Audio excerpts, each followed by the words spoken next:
Pelo sinal da Santa Cruz, livrai-nos Deus nosso Senhor dos nossos inimigos. Em nome do Pai, do Filho e do Espírito Santo. Amém. Meu Senhor e meu Deus, creio firmemente que estás aqui, que me vês, que me ouves. Adoro-te com profunda reverência. Peço-te perdão dos meus pecados e graça para fazer com fruto este tempo de oração. Minha Mãe Imaculada, São José, meu Pai e Senhor, meu anjo da guarda, intercedei por mim.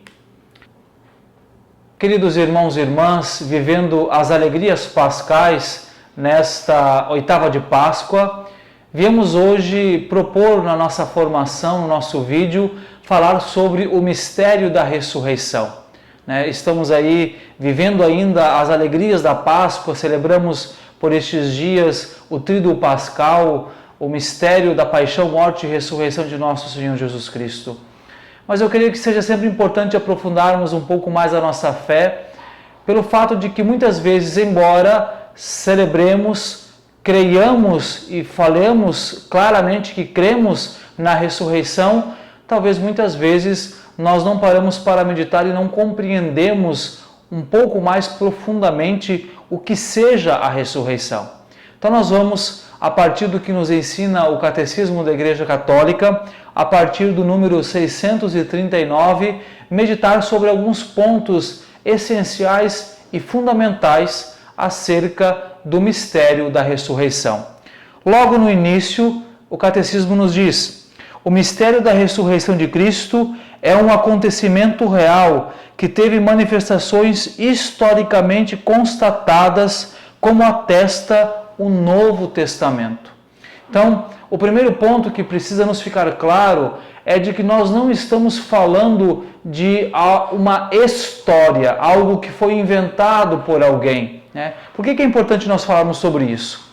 Ao decorrer dos 2000 anos de cristianismo, de igreja, surgem várias correntes de teologia e em nosso tempo, no século XX e no século XXI, muitos teólogos, sejam eles de vertente protestante ou até, infelizmente, às vezes, de vertente católica, que fazem uma espécie de releitura acerca da ressurreição. Então nós encontramos alguns deles dizendo, por exemplo, que se Cristo não ressuscitou realmente, o seu corpo não ressuscitou, se ele não teve uma vida nova, não importa, o que importa é a fé na experiência do ressuscitado. Outros chegam a dizer que se hoje alguma escavação arqueológica encontrasse indícios do corpo de Jesus, isso também não seria problema, porque afinal de contas o que basta é crer no ressuscitado. E muitos dizem inclusive que a ressurreição teria sido uma invenção dos apóstolos. Então nós ouvimos por aí todas essas realidades e é preciso deixar muito claro, isto não condiz de modo algum com a fé da Igreja Católica. Não é? Então, o Catecismo deixa muito claro esta realidade. A ressurreição é algo historicamente apresentado diante de nós. Não é? Então, embora, é claro, nós tenhamos a dimensão transcendente, ou seja, a dimensão eterna, porque de fato a ressurreição nos abre as portas da eternidade, nós não podemos dispensar a questão histórica. Cristo, Deus que se fez homem, viveu entre nós, deu a sua vida na cruz por nós, ressuscitou, venceu a morte. Não houve a corrupção do seu corpo, como nós estamos acostumados a saber que acontece com as demais pessoas. Então, o primeiro item, diríamos assim, que o Catecismo da Igreja Católica nos coloca é a meditação acerca do túmulo vazio. Por que procurais entre os mortos aquele que vive? Ele não está aqui, ressuscitou. No quadro dos acontecimentos da Páscoa, o primeiro alimento com que se depara é o sepulcro vazio. Ele não constitui em si prova direta. A ausência do corpo de Cristo no túmulo poderia explicar-se de outra forma. Apesar disso, o sepulcro vazio constitui para todos um sinal essencial. Então, um dos argumentos contra a ressurreição que eu acabei de colocar, que alguns teólogos muitas vezes colocam, é de que se o túmulo não estivesse vazio, isso não afetaria em nada a fé na ressurreição. E nós vimos que o Catecismo da Igreja Católica, pelo contrário, nos aponta que esta é um ponto de partida essencial. É claro que o túmulo vazio por si não é e não pode ser tomado como uma prova da ressurreição. Basta nos lembrar que no Evangelho nos é relatado que os fariseus, em conluio com os romanos, subornaram os guardas que ficavam à porta do túmulo de Cristo para dizer que os apóstolos roubaram o corpo de Jesus. Então, esta versão que é dada através da Sagrada Escritura já desmontaria a ressurreição se simplesmente o túmulo vazio fosse argumento para crermos na ressurreição. Por outro lado, é importante compreender que o túmulo vazio é um ponto de partida essencial, porque se o túmulo não estivesse vazio, nós não poderíamos crer na ressurreição. Então, segue nos dizendo o Catecismo: o discípulo que Jesus amava afirma que ao entrar no túmulo vazio e ao descobrir os panos de linho no chão, viu e creu. Não é? Então aqui é claro, este primeiro contato com este evento, não é, do encontrar o túmulo vazio, leva o apóstolo à fé, porque ele traz também a memória de tudo aquilo que o Senhor havia pregado, havia ensinado, havia falado. Até ali eles tinham visto tudo acontecer, ele ser condenado injustamente, ser crucificado, morrer na cruz após ter padecido, e agora aquele pano ao chão, o túmulo vazio, fazia com que o apóstolo compreendesse que estava se cumprindo mais uma etapa da promessa feita por Cristo. Ele ressuscitaria ao terceiro dia. O túmulo estava vazio. A sequência do Catecismo nos apresenta um segundo momento. Após nos falar do túmulo vazio, o Catecismo nos fala das aparições de Jesus. E logo no número 642, nos ensina o Catecismo da Igreja Católica: tudo o que aconteceu nestes dias pascais convoca todos os apóstolos, de modo particular Pedro, para a construção da era nova que começou no amanhecer da Páscoa. Como testemunhas do ressuscitado, são eles as pedras de fundação de sua igreja. A fé da primeira comunidade dos crentes tem por fundamento o testemunho de homens concretos, conhecidos dos cristãos, e a maioria dos casos vivendo ainda entre eles. Essas testemunhas da ressurreição de Cristo são, antes de tudo, Pedro e os 12, mas não somente eles. Paulo fala claramente de mais de 500 pessoas a quais Jesus apareceu de uma só vez, além de Tiago e dos outros apóstolos. Então, após o testemunho do túmulo vazio, nós temos o testemunho das aparições que Jesus faz aos 12, faz às mulheres que acompanhavam os 12, entre elas Maria Madalena, Maria, a mãe de Jesus, as aparições, por exemplo, aos discípulos de Emaús e as aparições que fez em meio a grandes multidões. Então, essas aparições são um segundo passo, um segundo testemunho desta fé no mistério da ressurreição. Segue o Catecismo da Igreja dizendo que diante destes testemunhos é impossível interpretar a ressurreição de Cristo fora da ordem física e não reconhecê-la como um fato histórico. Os fatos mostram que a fé dos discípulos foi submetida à prova radical da paixão e à morte da cruz de seu mestre, anunciada antecipadamente por ele. E aqui é interessante compreendermos, não é, que esta aparição, ela denota alguns detalhes que precisam nos ser chamado a atenção. Quando Jesus ele aparece aos apóstolos, ele faz questão de mostrar alguns sinais que comprovam ser Ele. Se a gente parar para observar bem, em nenhum momento se diz que os apóstolos, os discípulos, reconhecem Jesus pelo seu rosto, pela sua feição, mas sim por alguns gestos que eram comuns de Jesus, como por exemplo acontece em Emaús ao partir o pão, como por exemplo acontece quando Jesus, entrando no cenáculo onde estavam os 12, mostra para eles as mãos e as suas chagas, sinais da paixão que ele tinha vivido. Mas por que esse detalhe de não reconhecer ao Mestre pelo rosto? Porque aqui se denota uma qualidade da ressurreição. A ressurreição de Jesus não é apenas uma ressurreição espiritual da sua alma, mas é uma ressurreição onde há uma vida nova. E o corpo de nosso Senhor Jesus Cristo, ele ressuscita glorificado. Não é? Aqui nós reportamos a passagem da transfiguração, quando Jesus transfigura-se diante de Pedro, Tiago e João, né, mostrando a sua divindade.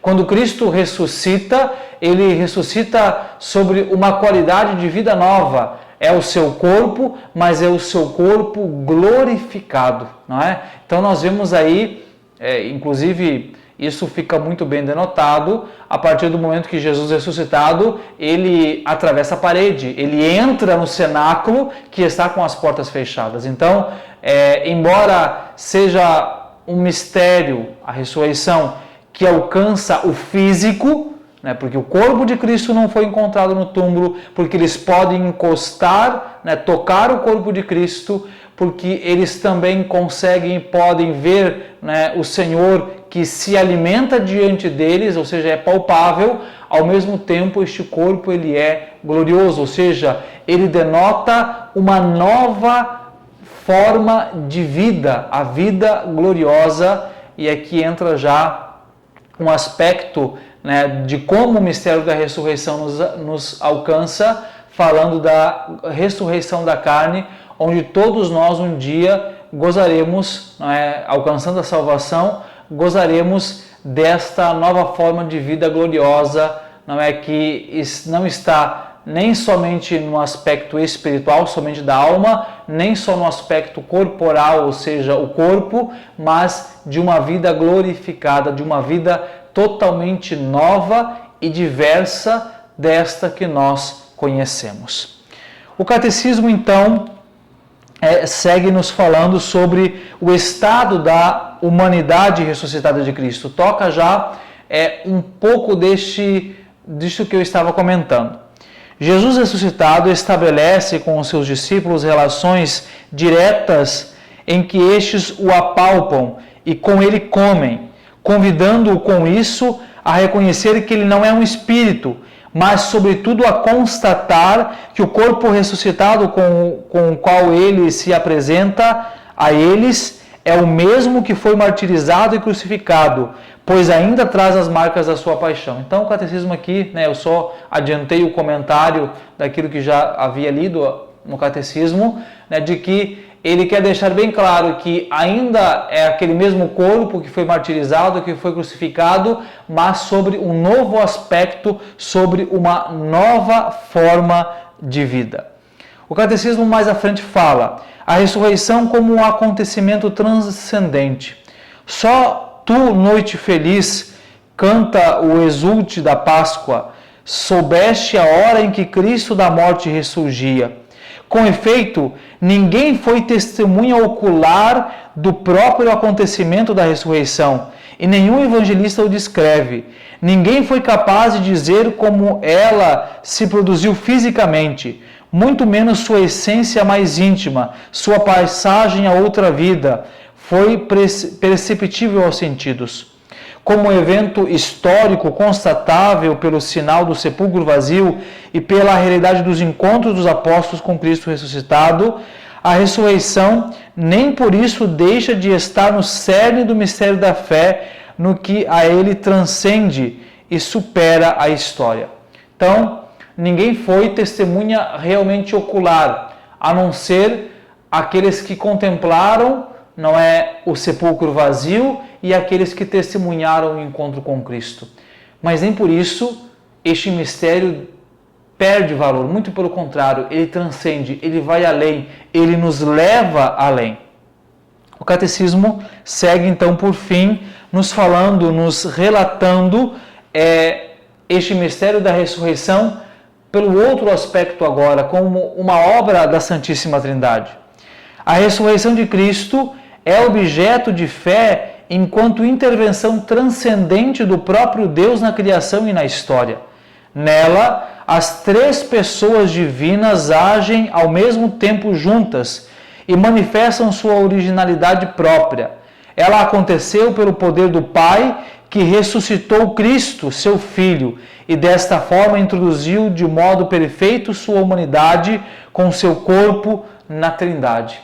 Então, este aspecto que falávamos desde o início, deste corpo glorioso de Cristo, desta ação de Deus Pai pelo Espírito Santo no Filho, que introduz a humanidade, introduz a nossa carne no seio da Santíssima Trindade.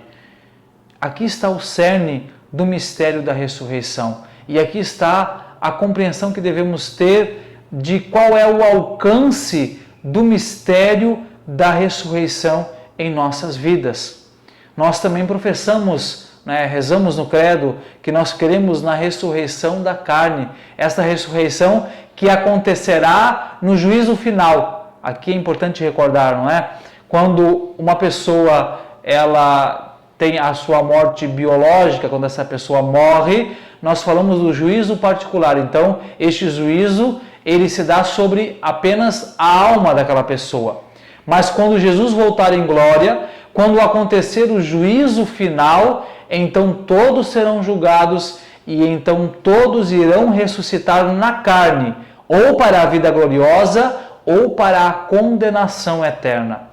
E esta ressurreição na carne para a vida gloriosa é que irá nos introduzir no seio da Santíssima Trindade, onde já está a nossa natureza em Jesus Cristo ressuscitado, glorioso. E é aqui que nós compreendemos aquilo que a Sagrada Escritura nos fala. Não é que nós contemplaremos Deus face a face. Isto só é possível porque Cristo ressuscitou, porque Cristo venceu a morte, porque Cristo venceu a corrupção que nos traz a morte. Por fim, encerra o Catecismo da Igreja Católica dizendo: finalmente, a ressurreição de Cristo e o próprio Cristo ressuscitado é princípio e fonte da nossa ressurreição futura. Cristo ressuscitou dos mortos, primícias dos que adormeceram. Assim como todos morreram em Adão, em Cristo todos receberão a vida. Na expectativa desta realização, Cristo ressuscitado vive no coração de seus fiéis. Nele os cristãos experimentam as forças do mundo que há de vir. Sua vida é atraída por Cristo ao seio da vida divina, a fim de que não vivam mais para si mesmos, mas para aquele que morreu e ressuscitou por todos. Então, todos nós somos, como que atraídos, chamados, convocados pelo Cristo ressuscitado, para que nele tenhamos uma vida nova, para que nele ressuscitemos. Eu gostaria de encerrar essa nossa meditação acerca da ressurreição de Nosso Senhor, lendo um trecho da obra Jesus de Nazaré, de Sua Santidade o Papa Emérito Bento XVI, no volume 2, onde ele medita profundamente sobre este mistério. Nos diz o Papa Bento XVI: aquilo que a Igreja Antiga deduziu do Salmo 16, na sua versão dos 70, determinou também a visão adotada durante todo o período dos padres. Nessa visão, a ressurreição implica essencialmente que o corpo de Jesus não tenha sofrido a corrupção. Nesse sentido, o sepulcro vazio, como parte do anúncio da ressurreição, é um fato estritamente conforme com a Escritura. Especulações teológicas, segundo as quais a corrupção e a ressurreição de Jesus seriam compatíveis uma com a outra, pertencem ao pensamento moderno e estão claramente em contraste com a visão bíblica. Inclusive, com base nisso, confirma-se que teria sido impossível um anúncio da ressurreição se o corpo de Jesus continuasse a jazer no sepulcro.